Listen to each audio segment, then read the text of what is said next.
નમસ્તે વિદ્યાર્થી મિત્રો, પરિમલ હાઈસ્કૂલના ઓનલાઈન લર્નિંગ ક્લાસમાં તમારું સ્વાગત છે.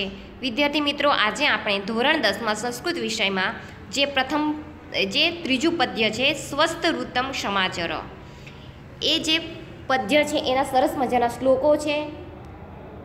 એ જોતા પહેલાં આપણે એને જે આ શ્લોકો ક્યાંથી લેવામાં આવ્યા છે એના વિશે જોઈશું, અને ત્યારબાદ શ્લોકની સમજૂતી અને એનો અનુવાદ સાથે સમજૂતી પણ જોઈશું. તો વિદ્યાર્થી મિત્રો, અહીં સ્વસ્થ ઋત સમાચાર, સ્વસ્થ ઋત સમાચારનો અર્થ થાય છે સ્વસ્થ સમાચાર એટલે કે આચરણ કર, સ્વસ્થ આચરણ કર. વિદ્યાર્થી મિત્રો, અહીં જે શ્લોકો છે એ મહાકવિ કાલિદાસે, એમનું નામ તમે જાણ્યું જ છે, બધાને ખબર જ છે મહાકવિ કાલિદાસ કોણ છે. કે મહાકવિ કાલિદાસ એ કાલી માતાના ઉપાસક હતા. એમને સંસ્કૃત સાહિત્યમાં અજોડ એટલે કે ખૂબ જ પ્રખ્યાત એવા ગ્રંથો આપ્યા છે, મહાકાવ્યો આપ્યા છે. એમાંથી જે એક મહાકાવ્ય છે કુમાર સંભવમ, કુમાર સંભવમ એ 5 સ્વર્ગમાં, જે 5મા સ્વર્ગમાં છે, એમાંથી આ એક પ્રસંગ લેવામાં આવ્યો છે. એમાં સરસ મજાના શ્લોકો અહીં આપણને આપવામાં આવ્યા છે. કુમાર સંભવ એ મહાકાવ્ય છે, એ જે સ્વર્ગમાં વહેંચાયેલું છે, કે શેમાં છે, જેમ કે રામાયણ કાંડમાં વહેંચાયેલું છે એવી રીતના કુમાર સંભવ એ સ્વર્ગમાં છે. એમાંથી 5મા સ્વર્ગમાંથી તમને ટૂંકા સવાલ જવાબમાં પૂછી શકાય કે કુમાર સંભવમની રચના કોણે કરી છે? તો કોણે કરી છે? મહાકવિ કાલિદાસે. અને કુમાર સંભવમ એ શું છે, એનો પ્રકાર શું છે? તો મહાકાવ્ય છે. કુમાર સંભવમ એ મહાકાવ્ય છે. અને કયા સર્ગમાંથી આ પ્રસંગ લેવામાં આવ્યો છે? તો 5મા સર્ગમાંથી આ પ્રસંગ લેવામાં આવ્યો છે. વિદ્યાર્થી મિત્રો, તો અહીં આ શ્લોકોમાં શેની વાત કરવામાં આવી છે? તો વિદ્યાર્થી મિત્રો, અહીં કહેવામાં આવ્યું છે કે ધર્મ કરવા માટેનું, ધર્મનું કાર્ય કરવા માટેનું સૌથી શ્રેષ્ઠ સાધન, સારામાં સારું સાધન હોય તો એ શરીર છે. તેથી જ કહેવામાં આવેલું છે ને કે જાતે સુખ નર્યા, પહેલું સુખ તે જાતે નર્યા, કે ધર્મ કરવા માટેનું સૌથી પ્રથમ જે સાધન છે એ શરીર છે. કોઈ પણ આપણે સારું કાર્ય, ધર્મનું કામ કરવું છે, પણ આપણે બીમાર છીએ કે આપણે તબિયત સારી નથી રહેતી, તો આપણે પુણ્યનું કે ધર્મનું કોઈ પણ કામ આપણે સારી રીતે કરી શકતા નથી. આપણે મંદિરમાં જઈએ છીએ પૂજા અર્ચના કરવા માટે, પણ આપણે બીમાર છીએ, તો આપણે મન લગાવીને કોઈ પણ ધર્મનું કાર્ય સારી રીતે કરી શકતા નથી. અહીં કહેવામાં આવે છે કે તમારી જેટલી દિનચર્યા સારી હશે એટલું તમારું સ્વાસ્થ્ય સારું રહેશે. તેથી જ આજે યોગ કે કસરતનું મહત્ત્વ વધી ગયું છે, કે તમારી દિનચર્યા જેવી રીતના તમે, તમારું સ્વાસ્થ્ય તમારા પોતાના હાથમાં છે. એને આપણા શરીરને કેવી રીતના તંદુરસ્ત બનાવવું છે એ પોતાના હાથમાં રહ્યું છે. અને પોતાનું શરીરને સાચવવાની જિમ્મેદારી પોતાની છે. જો આપણું શરીર સારું હશે તો જ આપણે કોઈ પણ કાર્ય, મહેનત, પરિશ્રમ કરીને આપણે આપણા સપના પૂરા કરી શકીએ છીએ. તેથી ધર્મનું કાર્ય હોય કે કોઈ પણ કાર્ય કરવા માટે સૌથી પહેલાં જો સાધન છે તો એ શરીર છે. શરીરને આપણે યોગ્ય સાચવીશું તો જ આપણે દરેક કાર્ય કરી શકીશું. માત્ર દિનચર્યાની જ વાત નથી મિત્રો, અહીં સારા સદ્ગુણોને પણ દિનચર્યાના એક ભાગ કે અંગ માનવામાં આવ્યા છે. જેમ કે દિનચર્યામાં ખાવા પીવાની, ઉઠવાની, બેસવાની, ચાલવાની, દરેક જે દિનચર્યા આપણે સવારથી માંડીને સાંજ સુધીમાં જે દિનચર્યા, દરરોજનું જે કામ હોય છે એને દિનચર્યા કહેવામાં આવે છે. એ તો સારું રાખવાનું જ છે. એની સાથે સાથે એને જે આપણા અમુક સદ્ગુણો છે એ પણ આપણા દિનચર્યાના ભાગ માનવામાં આવે છે, અંગ માનવામાં આવ્યા છે. જેમ કે સજ્જનોની સંગતિ, સારા વ્યક્તિઓ સાથે બેસીને ચર્ચા કરવી, ગુરુજનોનો આદર સત્કાર કરવો. આપણા ગુરુજનો છે, વડીલો છે, આપણાથી મોટા વ્યક્તિઓ છે, એને હંમેશા માનથી, આદરપૂર્વક બોલવું, કે એમની સાથે સારો વ્યવહાર કરવો, એમની સાથે મીઠાશથી વ્યવહાર કરવો, બોલવું. ત્યાર પછી વિદ્યા પ્રાપ્તિ, વિદ્યાર્થીઓનું કામ છે વિદ્યા પ્રાપ્તિ માટેનું, તો એમને ભણવા માટે હંમેશા ઉત્સાહ બતાવવો, હંમેશા જ્ઞાન પ્રાપ્તિ માટે તત્પર રહેવું. એ એક સદગુણ છે. ત્યારબાદ ઉદ્યમશીલતા, હંમેશા આળસુની માફક નહીં બેસતા શું કરવું કે ઉદ્યમશીલતા, હંમેશા મહેનત કરવી કે ક્યાંથી આપણે જ્ઞાન સારી રીતે પ્રાપ્ત કરી શકીએ એના માટે હંમેશા ઉદ્યમ કરવું, મહેનત કરવી. સત્યનું પરિપાલન કરવું, હંમેશા સત્યના સાથ આપવો અને આપણે બીજાને સલાહ આપવા કરતાં આપણે પોતે સત્યનું પાલન કરવું જોઈએ. એ પણ એક દિનચર્યાનો ભાગ છે. એવા ઘણા બધા સદગુણો છે એ આપણે દિનચર્યામાં અપનાવવા જોઈએ કે એનો ઉપયોગ કરવો જોઈએ. અને દિનચર્યા, સદગુણો એ પણ એક દિનચર્યાના અંગ છે કે અંગ માનવામાં આવે છે. તેથી આપણે સદગુણોનો પણ ઉપયોગ કરીને એને સદગુણોનો દિનચર્યામાં, વ્યવહારમાં ઉપયોગ કરીને આપણે આપણું જે શરીર છે એને આપણે સ્વસ્થ બનાવી શકીએ છીએ અને તંદુરસ્ત રાખીને આપણે ધર્મનું સારું એવું કામ કરી શકીએ છીએ. તો વિદ્યાર્થી મિત્રો, આ જે શ્લોકો છે હવે એનો આપણે અનુવાદ જોઈશું અને એની સમજૂતી જોઈશું. તો પ્રથમ જે શ્લોક છે એ જોઈશું કે આ શ્લોક પૂર્તિમાં પણ મિત્રો પૂછાય છે અને અનુવાદમાં પણ પૂછાય છે. બાલઃ ઉત્તિષ્ઠ સયાત સ્વસ્તઋત સમાચર સ્મર જગત વિધાતાર તતઃ શુદ્ધ જલમ પીબઃ.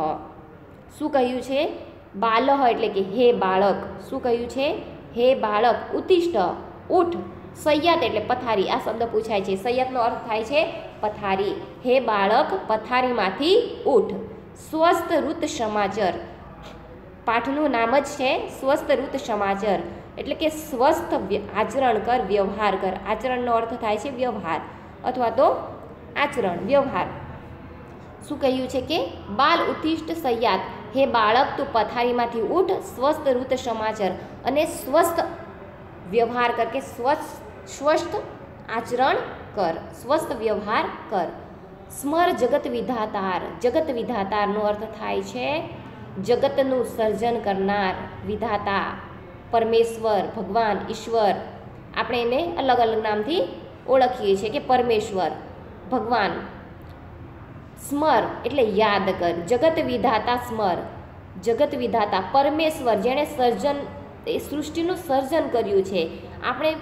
આપણને બધાને જન્મ આપ્યો છે કે આપણને બધાને અહીં સૃષ્ટિ પર અવતરવાનો કે જન્મ લેવાનો મોકો આપ્યો છે. એવા જગત વિધાતા પરમેશ્વર સ્મર, જગત વિધાતાને તું યાદ કર, પરમેશ્વરને તું યાદ કર. તતઃ, તતઃ એટલે પછી, શુદ્ધમ જલમ પીવ, ત્યાર પછી તું શુદ્ધ જલમ એટલે કે શુદ્ધ પાણી પી. શું કીધું છે અહીં પ્રથમ શ્લોકમાં કે બાલ ઉત્તિષ્ઠ સયાત, હે બાળક તું પથારીમાંથી ઉઠ, સ્વસ્થ ઋત સમાચાર અને સ્વસ્થ વ્યવહાર કર અથવા તો સ્વસ્થ આચરણ કર. જગત વિધાતા સ્મર, અને જગતના વિધાતા અથવા તો પરમેશ્વરને તું યાદ કર. ત્યાર પછી શુદ્ધ જલમ પી, ત્યાર પછી તું શુદ્ધ પાણી પી. ખબર પડી મિત્રો અહીં પ્રથમ શ્લોકમાં કે એનો અનુવાદ જોઈ લઈએ એકવાર. હે બાળક તું પથારીમાંથી ઉઠ, સ્વસ્થ આચરણ કર, વ્યવહાર કર. જગત વિધાતા કે પરમેશ્વરને તું યાદ કર, ત્યાર પછી તું શુદ્ધ પાણી પી. હવે આપણે બીજો શ્લોક જોઈશું. સતપદાની નિષ્ક્રિંત શતપદાની નિષ્ક્રમ્ય શૌચાર્થમ ગચ્છ સત્વરમ ફેનિલેન કરો કૃત્વા શુદ્ધો વ્યાયામચર. શું કહ્યું છે બીજા શ્લોકમાં? સતપદાની, સત એટલે સો, પદાની એટલે પગલાં, નિષ્ક્રમ્ય એટલે ચાલીને, શૌચાર્થમ ગચ્છ સત્વરમ, ગચ્છ એટલે જા, સત્વરમ એટલે ઝડપથી. શું કહ્યું છે? કહ્યું છે કે 100 ડગલા, 100 પગલાં. સત એટલે આ શબ્દ પણ પૂછાય છે. સત એટલે 100, પદાની એટલે પગલાં કે ડગલા, પગલાં અથવા તો ડગલા. સતપદાની 100 પગલાં, નિષ્ક્રિય એટલે કે ચાલીને, શૌચાર્થમ શૌચ ક્રિયા માટે, ગચ્છ સત્વરમ ઝડપથી તું શૌચ ક્રિયા માટે જા. શું કહ્યું છે?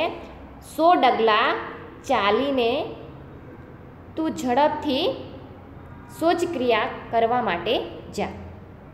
ફેનિલ કરો કૃત્વા, ફેનિલનો અર્થ થાય છે સાબુ. શું થાય છે? સાબુથી. કરો એટલે બંને હાથ, કૃત્વા કરીને, શુદ્ધો એટલે શુદ્ધ, શું કહ્યું છે કે ફેનિલેન કૃત્વા, સાબુથી બંને હાથ શુદ્ધ એટલે કે ધોઈને, શુદ્ધ કરીને, ધોઈને, ચોખ્ખા કરીને, વ્યાયામ આચર એટલે કે વ્યાયામ કર, કસરત કર. શું કહ્યું છે?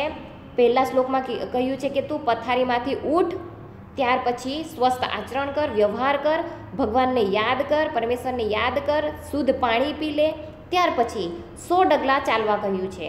100 ડગલા જેટલું ચાલીને ઝડપથી તું શૌચ ક્રિયા માટે, જે તારી શૌચ ક્રિયા છે એ તું પૂર્ણ કર. ત્યાર પછી બંને હાથ સાબુથી ધોવાના છે. શું કહ્યું છે કે સાબુથી બંને હાથને તું શુદ્ધ કર, એટલે કે બંને હાથને સાબુથી ધોઈને ચોખ્ખા કરીને ત્યાર પછી તું કસરત કર. આવી રીતના અહીં વ્યવહાર કરવા માટે જણાવવામાં આવ્યું છે. ત્યારબાદ ત્રીજો શ્લોક જોઈએ. તેલ મર્દન કાયે, શું કહ્યું છે કે તેલ મર્દન કાયે ત્વમ તદ સ્નાનમ સમાચર, યથાવિધિ જલનેવ વસ્ત્રમ સ્વીયમ પ્રધ્યાવય. તેલ મર્દન કાય, કાયે એટલે શરીર પર. શું કહ્યું છે? ત્વમ એટલે તું, તેલ એટલે તેલ, મર્દન એટલે માલિશ કરવાનું, કાયે શરીર પર, તું શરીર પર તેલ માલિશ કર. શું કહ્યું છે કે કાયા એટલે કે શરીર પર, ત્વમ એટલે તું, તેલ એટલે તેલથી, મર્દ એટલે માલિશ કર, તું શરીર પર તેલથી માલિશ કર. તદહ એટલે પછી, સ્નાન સમાચાર ત્યાર પછી તું સ્નાન કર. શું કરવા માટે કહે છે કે તેલથી શરીરને બરાબર માલિશ કર, જેથી એના જે શરીરમાં કસરત કરીએ અને તેલનું માલિશ થાય એટલે શરીરમાં સ્ફૂર્તિ આવે. એટલા માટે કહ્યું છે કે તેલ મર્દય કાયે એટલે કે તેલથી બરાબર તું માલિશ કર, ત્યાર પછી તું સ્નાન કર. યથાવિધિ, યથાવિધિ જલન એવું વિધિપૂર્વક. શું કહ્યું છે? પછી તું સ્નાન કર, પાણી વડે જ વિધિપૂર્વક પોતાનું વસ્ત્ર બરાબર ધો. યથાવિધિ જલનેવ, પાણી વડે જ વસ્ત્ર સ્વીયમ પ્રધ્યાવત એટલે કે પાણી વડે જ વિધિપૂર્વક પોતાના વસ્ત્ર બરાબર ધો. પોતાના વસ્ત્ર છે એ જાતે ધોવા માટે કહે છે કે વિધિપૂર્વક પાણી વડે વિધિપૂર્વક તું પોતાના વસ્ત્ર બરાબર ધો. ત્યાર પછી આગળ જોઈએ ચોથો શ્લોક. ત્રીજા શ્લોકમાં તમને સમજ પડી ગઈ હશે કે તેલ મર્દ કાયત્વમ, તેલથી શરીર પર બરાબર માલિશ કર અને સ્નાન કર, ત્યાર પછી પાણી વડે વિધિપૂર્વક પોતાના વસ્ત્ર ધો. હવે ચોથો શ્લોક જોઈશું. પૂર્વાભિમુખી, શું કીધું છે? પૂર્વાભિમુખી આશીન કુરુ સંધ્યાવિધિ તથા વંદસ્ય પિતરો નિત્યમ પ્રાતરાશ આસનમ ચ. શું કહ્યું છે કે પૂર્વ અભિમુખ, પૂર્વ બાજુ મુખ રાખીને, આસીનમ કુરુ પૂર્વ બાજુ મુખ રાખીને સંધ્યા વિધિ કર, સંધ્યા કાળની ઉપાસના કર, સંધ્યા વિધિ કર. આપણે પૂર્વ બાજુ મુખ રાખીને સંધ્યા એટલે કે સંધ્યા વિધિ એટલે કે આપણે સૂર્યને પાણી અર્ધ્ય ચડાવીએ છીએ, તો એવી રીતના સૂર્યની પૂજા કરવા માટે કહેવામાં આવે છે પૂર્વાભિમુખ, કે પૂર્વ બાજુ મોઢું રાખીને તો સવારની પૂજા કર અને સંધ્યા વિધિ, અને સાંજે પણ તું એવી રીતના પૂજા કર. પૂર્વાભિમુખ આશીનમ એટલે કે પૂર્વ દિશા તરફ મુખ કરીને તું સંધ્યાકાળની ઉપાસના કર. વંદસ્ય પિતરો નિત્યમ, હંમેશા, નિત્યમ એટલે હંમેશા, પિતરો એટલે માતા પિતાને. શું કીધું છે કે હંમેશા માતા પિતાને વંદસ્વ એટલે વંદન કર, નમસ્કાર કર. અને ચ એટલે અને પ્રાતરાસ આસન, આસન એટલે કે સવારનો નાસ્તો કર. પ્રાતરાશ એટલે કે સવારનો, આસન એટલે કે નાસ્તો કર. પૂર્વ બાજુ પૂર્વ દિશા તરફ અથવા પૂર્વ દિશા તરફ મુખ કરીને સંધ્યા કાળની ઉપાસના કર. ત્યાર પછી હંમેશા માતા પિતાને વંદન કર, નમસ્કાર કર અને સવારનો નાસ્તો કર.